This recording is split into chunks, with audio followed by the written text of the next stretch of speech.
Hello, dear friends. This is Phone Support Channel.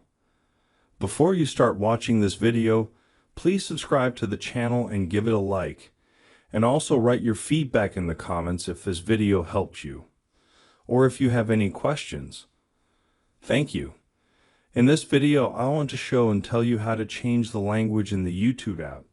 It's very easy. To do that, you go into the app and you click on your account. Then you open the settings option, and here you open the item General. Then you find the item that I have signed as App Language. It's the fourth one from the top.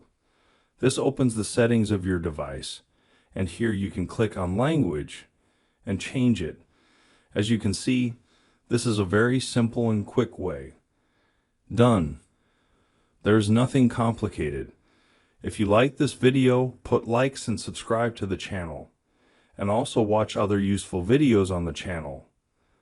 That was Phone Support. Bye bye. See you later, friends.